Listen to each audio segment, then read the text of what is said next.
Welcome to the Movement PT Coffee Cast, where we sit down and talk about physical therapy, health, and whatever else comes to mind during our coffee-infused conversations.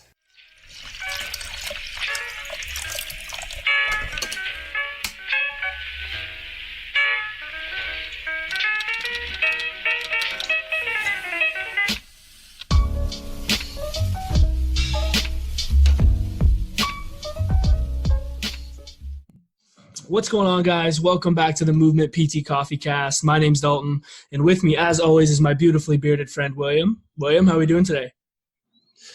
Excellent, man. It's been a little time. I know. I was worried I was going to forget the intro since we haven't done a podcast in a couple weeks. I was like, I don't know if I'm going to get this right, what's going to happen, but we got through it, so we're good. And I kind of refreshed the beard game, just to start fresh. You did. It's looking quite trimmed. I like it. It's more professional, I think. I tried to make it as close as I could to our guest. Yeah, it's pretty close. I wanted him to feel comfortable. I feel very inadequate today with my beard, so I'm not gonna talk much about it. But let's bring in our guest. This week we are talking to Michael Amato. He's a physiotherapist out of Boston at Boston PT and Wellness. He's a mentor of the Level Up. He's part of Barbell Medicine, and I feel like when he's not doing those things, he's probably deadlifting or reading some crazy research article that my mind won't be able to comprehend. Mike, welcome to the show, man. Thank you for that wonderful introduction. I think I hit it on the head pretty good. That was pretty good, yeah. No, I'm excited to be here. This will be a lot of fun today. Yeah, man. Why don't you just start off, maybe just give a little bit of background on yourself to our listeners if they haven't heard much about you yet. Yeah, so I guess my daytime job is I'm a physical therapist, and I work up here in Boston, at Boston PT and Wellness. My coworkers are slightly more famous than me. I work with Zach Gabor and Steph Allen, and they're awesome. We have a great team up there.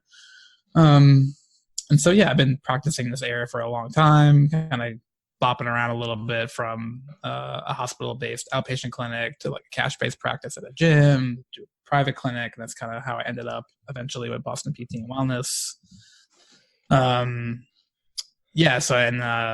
I guess my areas of interest lately have been seeing how I can apply like pain science, cognitive science, a little bit of philosophy and lifting into my practice. And hopefully I don't confuse the listeners too much today. I feel like that's a hell of a combination, man.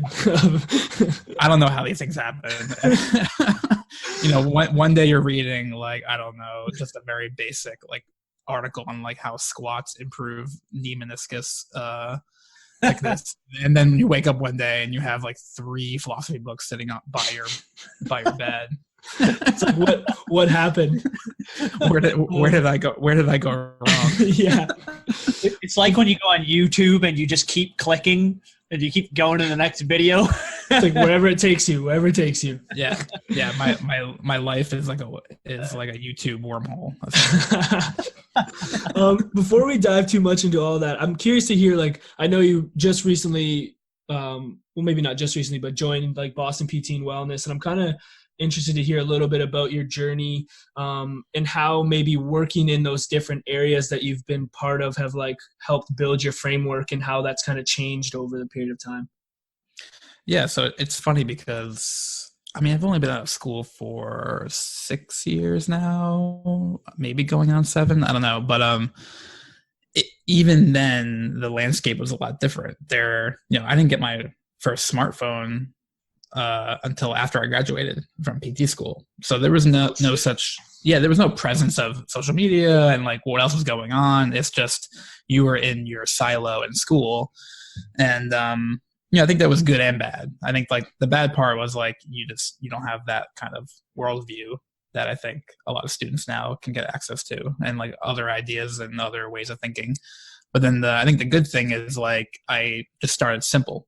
I got my first job at an outpatient hospital, and I was seeing everything and everyone. Half my caseload was Russian immigrants who needed a translator. So that'll test you. Yeah, I think you'll learn a lot about communication. and so I think that was helpful in kind of starting in a general, simple way, and over time, it might have just been my schooling or just something that it was in me, but I just started picking up on things that, oh, I don't know this. Like for some reason, like I think I just started reading Starting Strength, like any, young 20-year-old who wants to lift.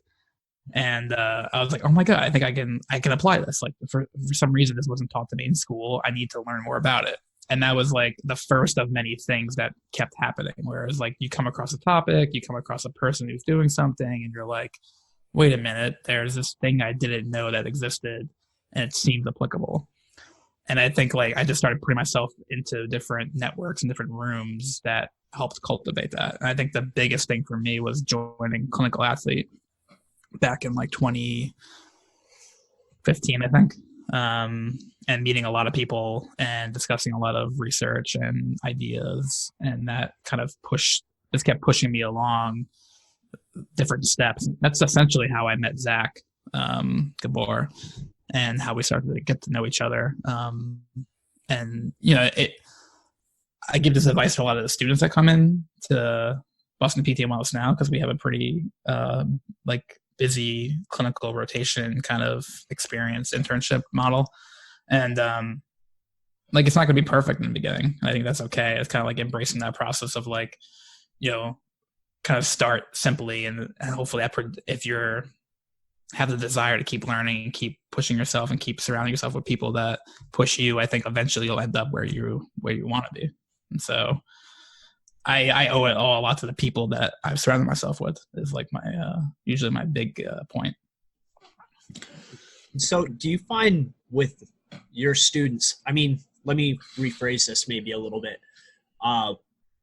Obviously, like, it's very common for students to want to, I know me and Dalton were kind of surrounded by this pressure to like take every certification you can, learn so much, try to, I guess, have all the best tools in your toolbox. What would be your advice? What type of advice do you try to give your students who are maybe going through that? Yeah, and I don't even know if I explicitly say this, or maybe they just understand it from what we end up doing as a part of the experience. Like the main curriculum, I'm going to put air quotes up, of what we do is that like I usually just like kick them an article, and I'm like, hey, read this over the weekend. We'll discuss it on Monday. And then we do that for like 12 weeks. And I think they start to like maybe realize like, oh, this is what learning is. And because it's not just like, here, go memorize this and learn it, and then we're going to apply it next week.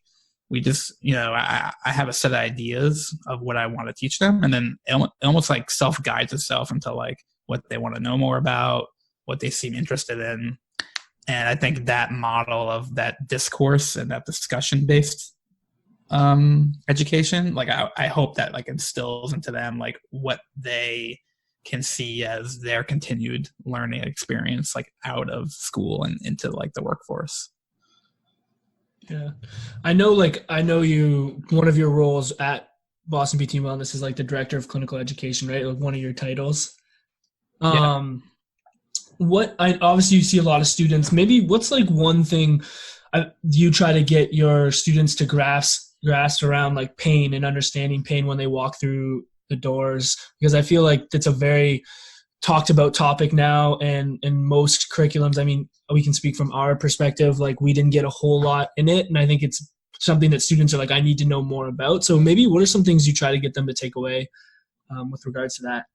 Yeah, I almost treat them like a patient, like like where are they starting, like what's their starting point? Because if I have someone coming in and they like literally have never heard the word like pain science, not that, I mean, those two words separately, but if they don't know like that exists, that there's some kind of nuance to understanding pain, then like you got to start at square one, right? And you have to kind of maybe break down some of the biomedical structural models of way of looking at it. And so I might start them there.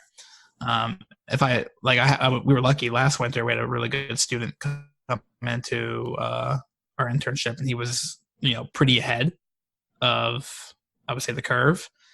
And so, I just started hitting him with the harder stuff. And I think where a lot of it I start at with students is exploring like contextual factors. I don't know if you guys have read the Rosatini article. I have. I'm pretty sure I read that one a little while ago. Yeah, I might need some more context. The title of it, I believe, is like placebo and nocebo effects through like contextual factors. I just totally butchered the title, but it's by Rosatini, and it's a review article. So it compiles a lot of different articles together, and I usually give them that as their eye-opening, like, here, read this, without really much context. And I just want them to start like doubting and seeing things a little differently, because essentially what the article goes through is like, here's a bunch of things that can affect outcomes, and all of it is like very separate from pathophysiology and diagnosis and more of like the impairment level things that we learn in school. So it goes through like the therapist's confidence. It goes through some of like the environmental setting. It goes through, fear avoidance, and it just kind of is a good compilation of everything. And once they read that, and it's all spelled out with all the different articles, it's hard to like come back from that. It's like seeing, I don't know, there's like a metaphor for it. It's like, once you see it, you can't unsee it. And they're like, oh shit. Like, obviously there's a lot I need to learn. Right.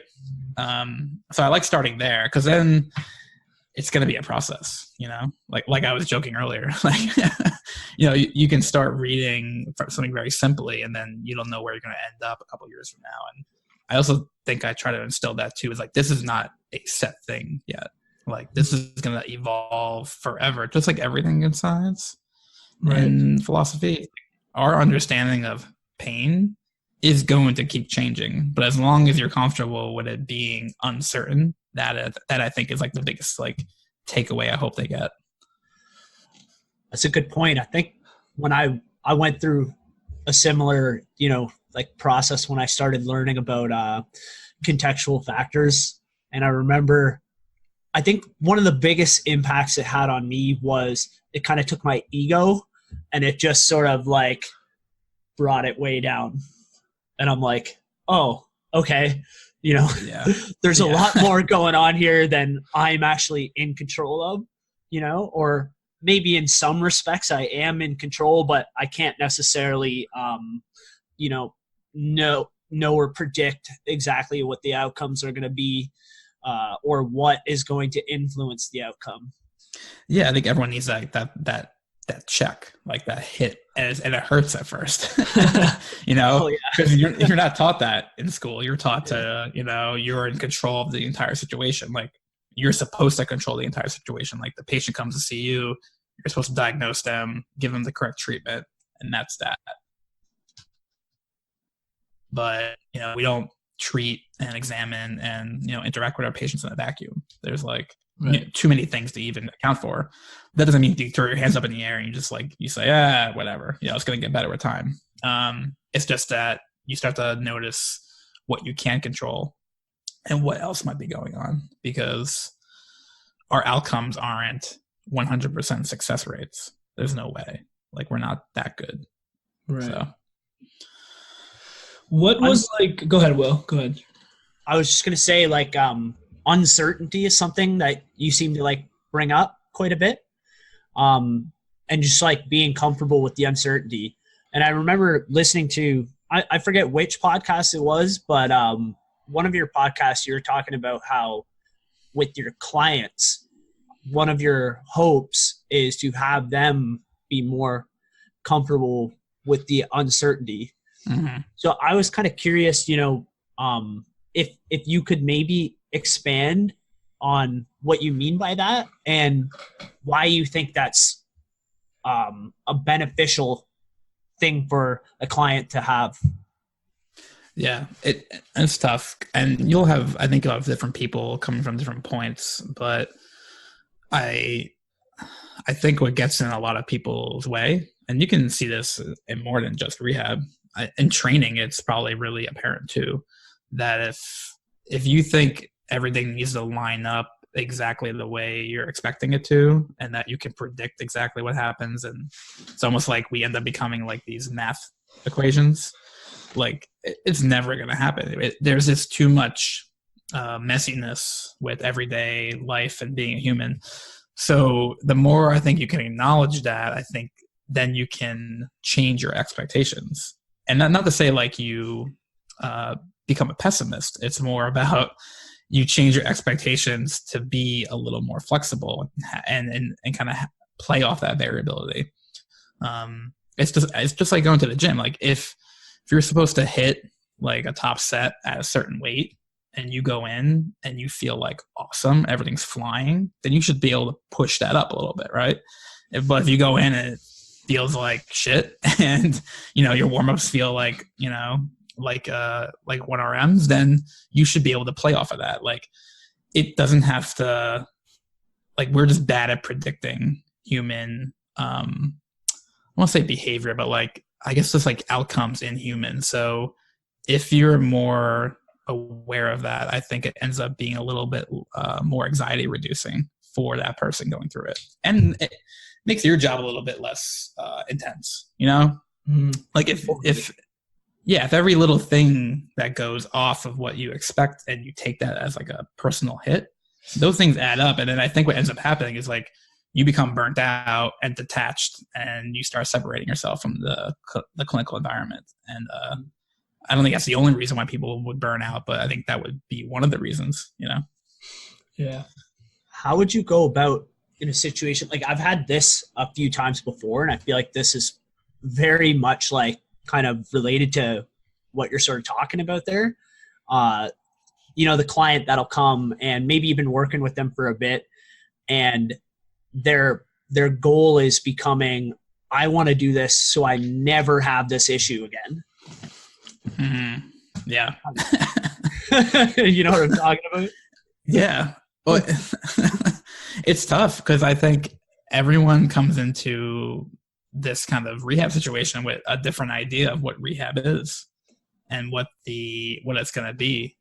And I think we're setting our clients up for failure if they think the whole situation is like, I'm going to address this and then it's going to be over. Yeah. Like I'm not going to be in pain anymore, or I'm not going to ever have a setback again. It's like kind of having these expectations of like what life is going to be like. I think that just sets people up for failure, because then like what ends up happening, they end up coming back to your office, right? Or they seek somebody else because that didn't work that time. Let me go to Reiki or something. I'm sorry for all the Reiki listeners. Do you think we've created that expectation though a lot with like how we've at times marketed ourselves, or used to maybe more market ourselves as a profession? For sure. Yeah. And some of it's, I would say most of it is probably unconscious, I think you're sold that in school, that you're going to be not like a technician, but close to it. Yeah. Where you can identify problems and solve them. And hopefully then that person never needs to, address that issue. But I think you forget what the initial issue was, which was like they couldn't figure out a way to cope with that situation, which is fine. That doesn't mean like everyone needs to cope individually with every like hardship in their life, but there's something to probably learn from having an injury, and hopefully maybe you can teach them that. And that's where like people would say like, oh, well, you put yourself out of business. And it's like, no, if you do a good enough job, people are going to come see you. Yeah.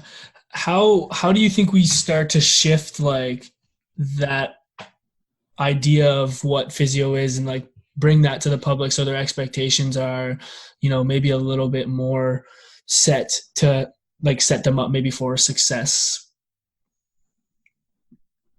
I mean, I know that's a big question, right? That's a big question, yeah. I mean, I don't expect you to have the answer. And I mean, you guys are doing it, right? With like Level Up. Is it more of that? You know what I mean? Like, is it more of us connecting with the public?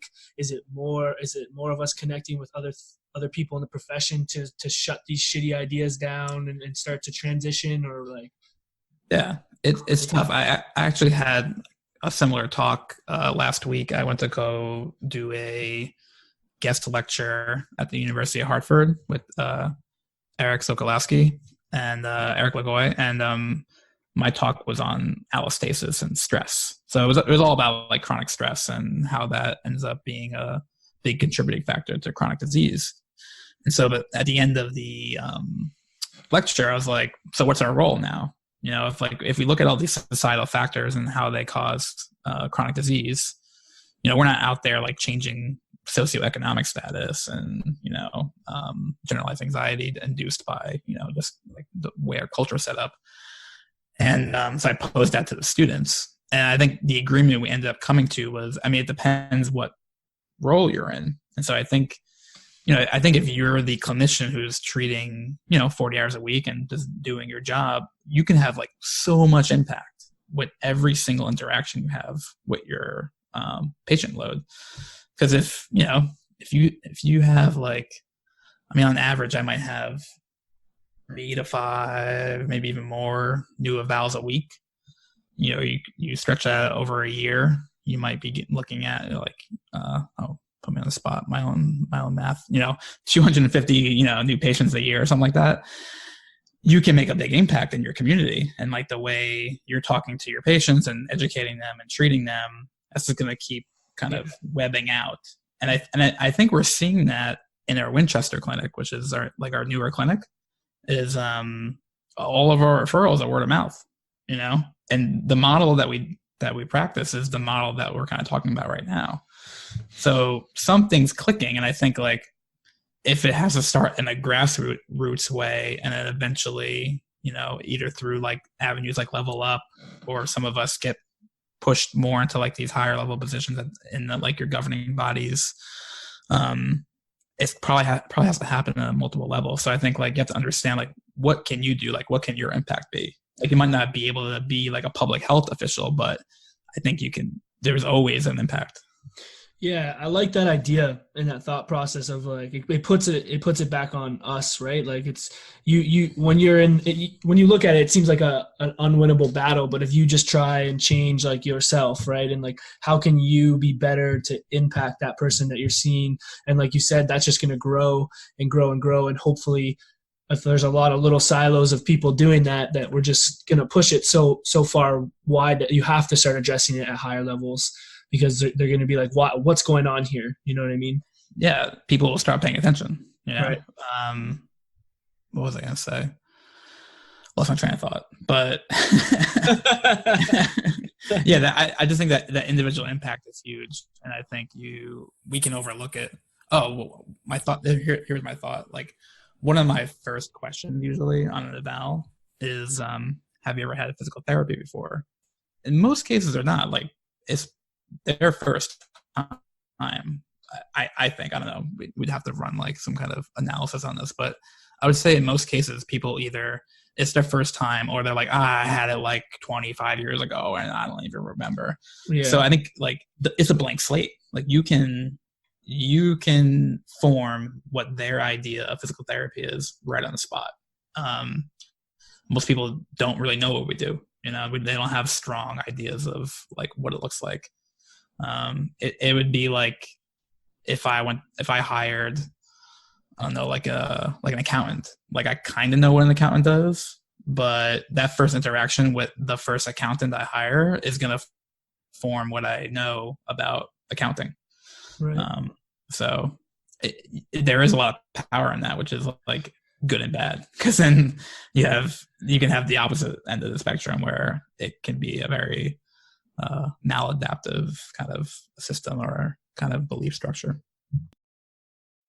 All right, Mike, you are on the PT Coffee Cast, so we are going to talk about coffee. So the question we have for you is, how do you go about brewing your coffee on a daily basis? Yeah, it's an excellent question, and I hope I don't screw it up, because I feel like you can't screw it up, man. There's a lot of pressure on me. It's just who you are.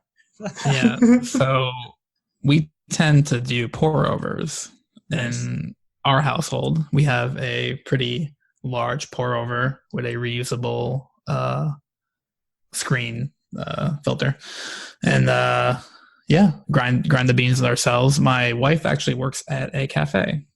Dope. Yeah, so that's recent. So yeah, that's been fun. So yeah, we'll brew coffee like that, and then we also have a French press, but I got rid of the drip coffee machine a long time ago, and I never looked back. You're living a good life, my friend. Mm-hmm. Yeah. What kind of coffee are you drinking? Like, do you have a particular like blend that you like, or light roast, dark roast? What kind of? It's funny. I've moved towards more of a lighter roast over the years, because when I was younger, I thought, "Ooh, dark roast, like I'm a badass." I drink dark coffee, and then and this is not a slight against anyone who likes a dark roast, because I will still enjoy it. But then I was like, wait, darker doesn't mean better. It just means that it's like more burnt. So I was like, what if I tried the lighter roast? Because someone was like, it's more caffeine in it. I was like, oh, that's interesting. I could get on board with that. Yeah. So I'll do a lighter roast these days. There's a good coffee roastery up here. It's called Broadsheets that we really like. Sweet. There seems to be a couple little like independent coffee roasters up here. So, and now having access to my wife, who's a barista, it's great. Yeah. You're just drinking good coffee all the time. Yeah. I get free coffee when I go to the cafe. Yeah. and it's in a bookstore. Oh my God, man. You're in heaven. Do they have philosophy books there? Oh, I checked the section out, and it was pretty good. Yeah, pretty good. That's a perfect segue for like our. There we go. Yeah, it passes the test. Yeah. So like one question I have for you is like, when to start it off, maybe like when did you really start to realize how much of an impact like psychology and philosophy was having on like your practice, or could have on your practice as a physio? Yeah, I think there was definitely like a turning point when I read 2 books last summer. One of them was Afflicted by Nicole Piamonti, and the other one was Surfing Uncertainty by Andy Clark. Both philosophy books, but very different. So Nicole's book is more about humanism and applying medical humanities into the medical field, and draws a lot on what is called continental philosophy, which we can kind of get into in a little bit. And then Andy Clark's book, Surfing Uncertainty, was very much like cognitive science based philosophy. And I think when you look back at your life and you try to find those moments, like it looks like a story and it makes sense. At the time, it did not make sense. But when I look back now, I'm like, oh yeah, there were certain things that led to that point. And like being exposed to a lot of like Lorimer Moseley's work was helpful, and kind of learning the basics of pain science. And then I started to understand like, oh, like there's not just one way to look at this. There's actually like a lot of different fields that touch upon this. And it's kind of like that oh shit moment where you like, again, like starting back with starting strength is like, oh, I didn't know this. And this is like an entire field where people like get their PhDs and do their life's work on like understanding, X, Y, or Z. And so that was like a big impetus into like me trying to like dive into that, because it just seemed applicable, and that it also didn't seem like many people were talking about it either. Right. In the circles that was like that I'm floating in. That's true. And how do you feel like it has just kind of branching into this sort of world has influenced your practice most, like in what areas? I think the biggest thing is like seeing the human first. I think because there are certain questions that philosophers will ask, and there are certain questions that scientists will ask, and a lot of times they do overlap, but sometimes they don't. And so I think some of the questions that philosophy asks, especially some of more of the 20th century philosophy, looking at like existentialism, which is what does it mean to exist? phenomenology, which means like what is the first person experience of, living life and consciousness.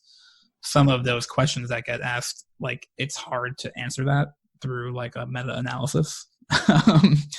So it's kind of helped me like see the human in front of me first and understand how we're like sharing an experience and sharing a world, and how much impact that can have on clinical practice. Because when we go back to the contextual factors talk we had a little bit earlier, if that interaction between patient and provider is really important, then how do we get better at that?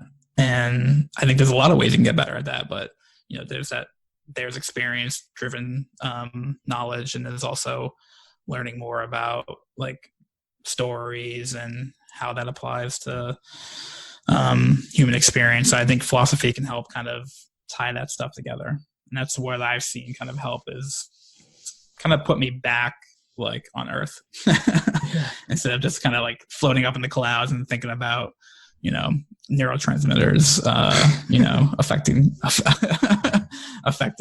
pain. I think on like a basic level, you're sort of just getting back to the idea of like connecting with someone. And it's sort of like you mentioned, kind of almost like trying to see things from their point of view, like why are they here? Like, why are they seeing me? What did they need from me? You know what I mean? Yeah. Exactly.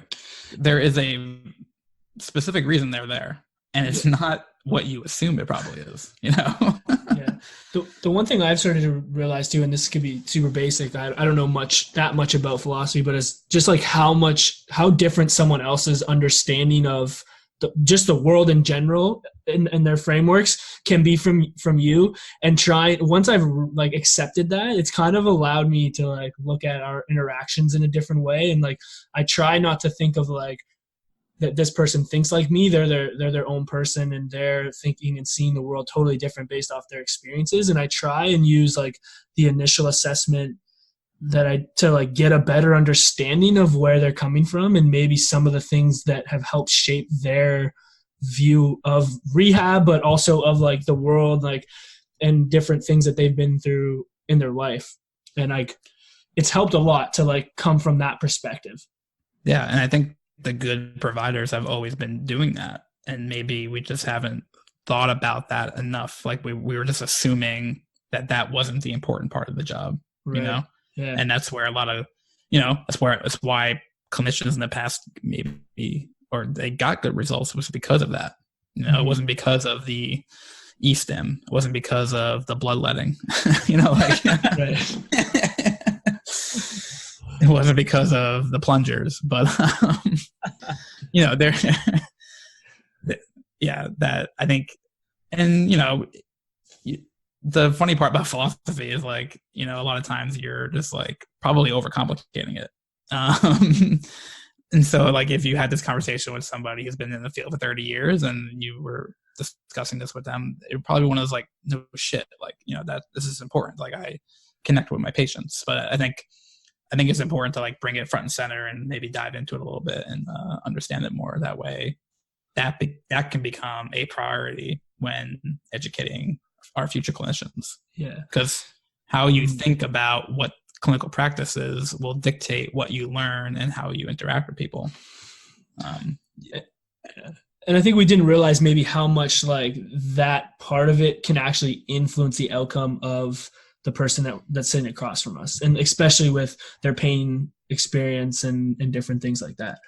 Yeah, it almost gets kind of like you would think it's like woo-woo, but when you actually read a lot of the cognitive science literature that's coming out now, it's like, no, this stuff doesn't just exist and float around, and it's not just like folk psychology. It's like we have some pretty good ideas, it seems like, on why these interaction-based effects happen, why these expectation-based effects happen, is because of how malleable like our experiences. And we can look at the brain, we can look at the environment, we can look at the person, we can look at society. There's a lot of things to pull from, and well, I think it's exciting. I think so too, because like if you just look at it at even the question you said you like to open up like your subjective interview with, being, have you seen a physio before?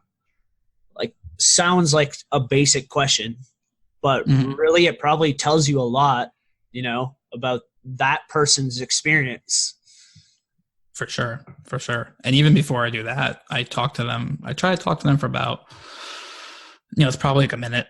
In my head, it probably seems longer, but just to like, get a convo going, like, oh, you live around here. Like, just try to see where they're coming from too, in terms of like how comfortable they are and how like engaging they are. And if I need to like, change my interaction style. So that way it's not like very sterile and they're coming in and I'm just like bang, bang, bang, bang, bang, all these questions, which I think is what I did as a student or in a new grad, was like, I have these 20 questions I need to ask and they're all equally important. I like how you talked about how like, it's sort of like you're testing the waters. Like when you're talking, when you get a sense of just like how this is going to go, because there's a spectrum there, you try to start a conversation. If you get that person that's like immediately into their pain, that's going to be a different type of interaction versus someone who just wants to talk, like wants to get to know each other. So I like that sort of like using that to get a gauge of like how you should kind of meet them in the same space. Yeah, it's it's a person-driven like field, and I think if you don't like to interact with people or you don't kind of get that, then I don't know, like that it may not have been the right choice. I'm not trying to squash people's dreams because you can learn this stuff, but like that's got to be the first thing, because like you're not a lab technician. You just and if you want to do that, awesome. We need those people too, but it's just not like what clinical practice is.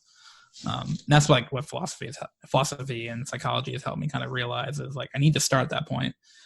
Something Nicole Piamonte always says is like something that's really powerful is like recognizing the difference in your day versus their day. It's like you're just like going through appointments like bang, bang, bang, bang, and you've been doing it for years now, and it's just like run of the mill. Like you're comfortable in your clinic, you're comfortable talking to patients, like you're getting better at that. And like that's why also like I asked them, have you ever been to PT before? Because this is like a very singular moment in their day, and you don't know what happened before that day, before that moment, what's going to happen like after, like what are they doing when they leave, and that might be like the event of their day, but for you it's just like another appointment. And I think if you recognize that difference, you really have to be on your game, I think, and not to make it like it's like this huge responsibility and that you can't have off days, but like recognizing that I think is powerful. And that's something that really stuck with me when I read her book, and I've heard her talk about it more, because every interaction is going to be pretty important. Right. I mean, like that's something I've been thinking about a lot actually, and I think it's important to look at it as you have the potential to influence, that person.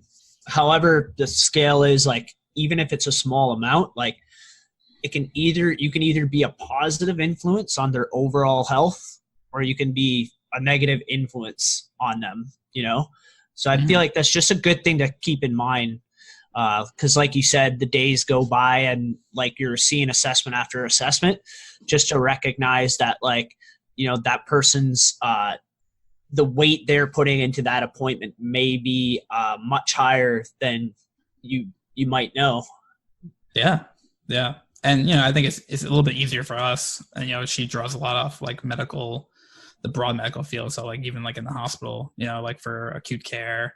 I worked in the ICU for a couple of months on one of my internships, and like that person sitting in bed for the last 20 hours is waiting for their PT consult, and you walk in, you're like, "Hi, I'm Mike. I'm your physical therapist today," and you got your lab coat on, and they're just like, "Oh my god, like, I'm gonna get physical therapy? Like, what does that even mean? Like, I can't even like sit up straight." So. What it's just interesting to think about. Yeah. What like for maybe younger students or people that are just getting introduced to this like this topic, like maybe what is like one thing that you'd want them to take away or consider, or maybe one like piece of content that they could go and consume that could help them to get on the right track to starting to understand some of this stuff? Because I feel like it's just, even myself can be very overwhelming at times to try to like process all of this stuff and like layer it onto like my understanding of like pain and what I know right now. So do you have any like tips for that? Yeah, I mean, it's hard because you're never going to be able to read and know everything. Yeah. So I think understanding your passion is important, because like I don't enjoy reading, biomechanical studies. So I'm not going to force myself to, unless I think it's super specific to an issue that I'm having, or I have a question I need to answer. If I do have a question on like, tendinopathy or something, like I have people in my network I can kind of lean on. So I think that's important first. So like figure out like what your passion is, and then have a good network of people that are well-rounded.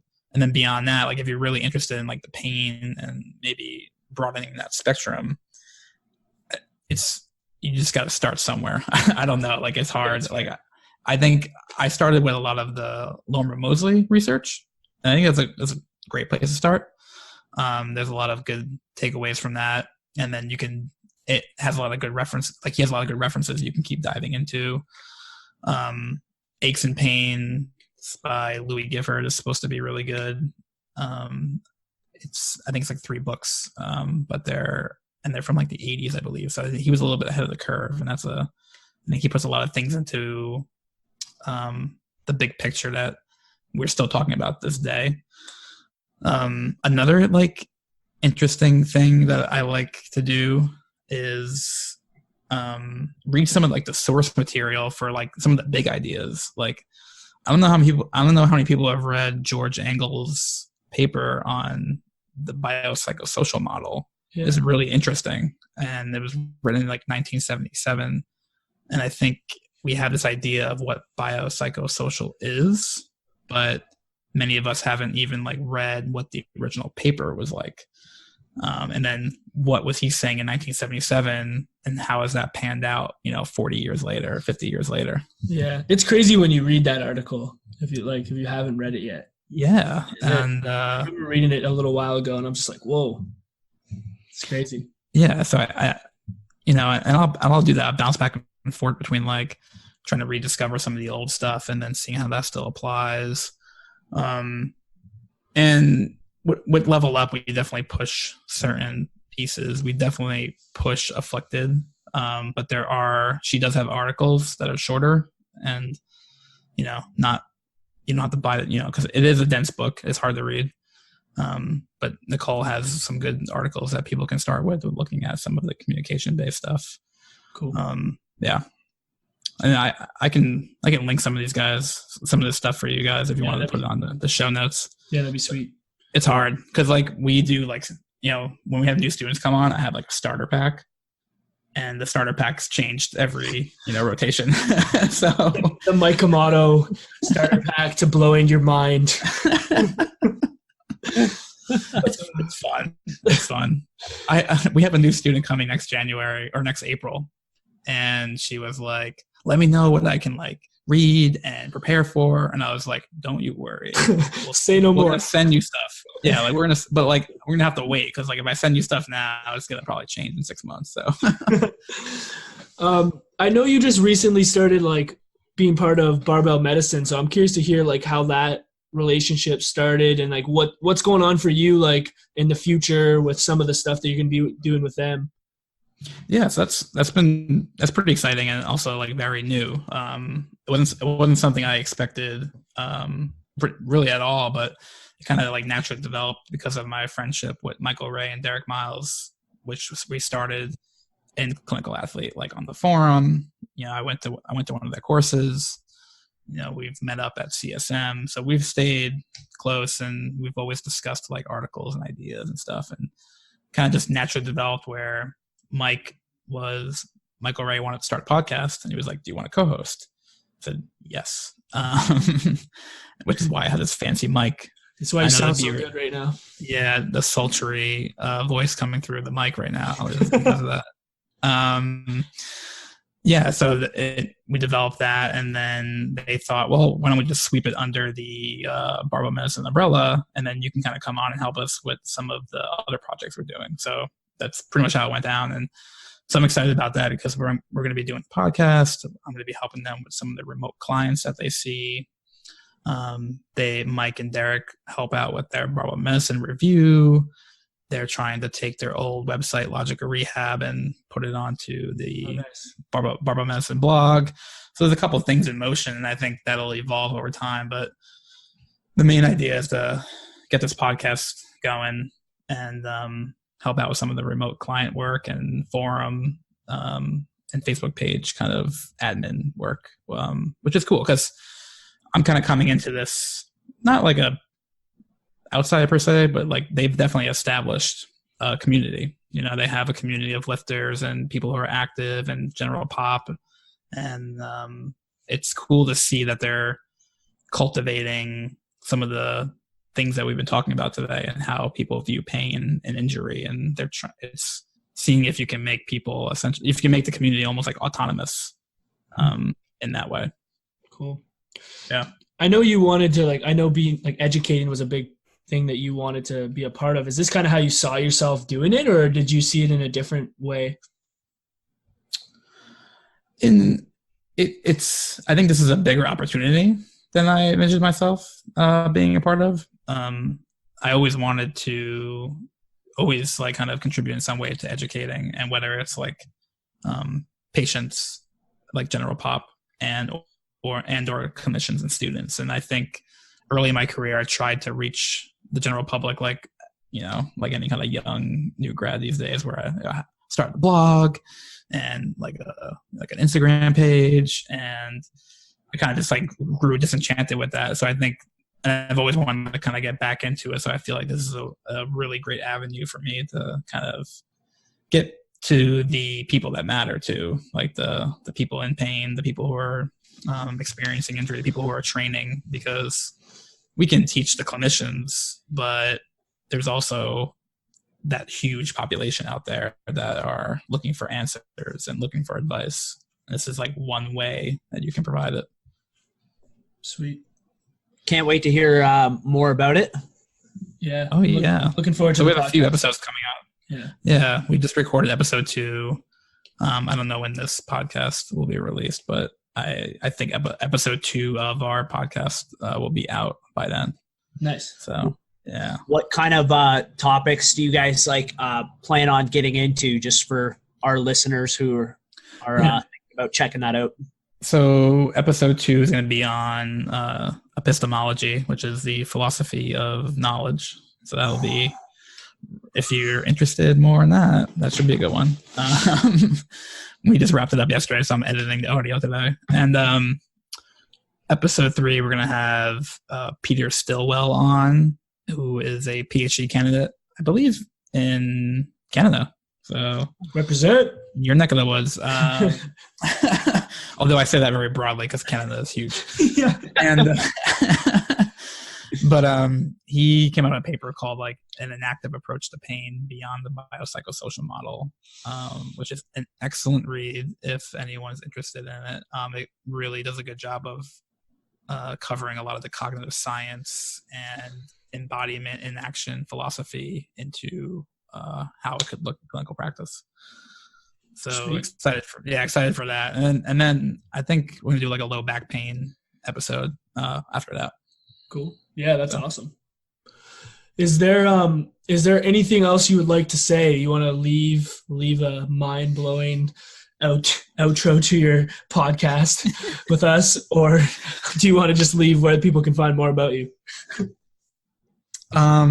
Yeah, I would just say here comes the really mind-blowing thing. I would think just setting expectations, man. Yeah, just keep reading. Honestly, it was something I started, I think, too late in life. And I think starting small and just, finding out what your passion is and really trying to embrace that. And there's so much content out there. It's insane, Mm-hmm. If you have a question about something, the answers right now exist. It doesn't mean like you're going to find the definitive truth. It's just like I think we assume that like there's not going to be much out there on a certain topic, but you just never know until you start looking into it. So that it's always happened like for me, like at different points in my life where I'm just like discovering like, wow, there's this like wealth of knowledge that like is just out there. Like people like spend their whole life on it. No one, and like, you know, who's reading it, who's talking about it. And then, surrounding yourself with people who also like to read. Because you can't just sit in your room all day and just be by yourself and like come up with your like master ideas, because that's how you become a guru. But yeah, but yeah, just and then you can find me on Instagram and slide into my DMs and chat about stuff you read. There you go. I now have the longest Instagram handle, I think, you do in history. You do. Because I guess there's another Michael that exists, so I have to be Michael _Amato _ Barbell Medicine. So you can find me there. Sweet. Yeah. Thanks for coming on, Mike. Really appreciate it. I appreciate the fact that you like are looking at things from a different lens and trying to push that out to other people. It's really helped me just open my eyes to what else can be influencing like me as a person and as like can influence the people we see on a daily basis. So really appreciate it. No, thank you. Thank you for bringing me on and your kind words. Sweet. It's been fun. And Dalton, we've met in real life. So like, we're like real friends. I know, like real friends. Yeah. Will, you're not real friends yet. Maybe. Well, we gotta connect. Will, what's going on? We gotta get down to Boston. I would love to get out to Boston. We shall soon enough. All right, Mike. We'll let you go, man. Thanks again. We'll talk to you soon. Thank you so much. Bye.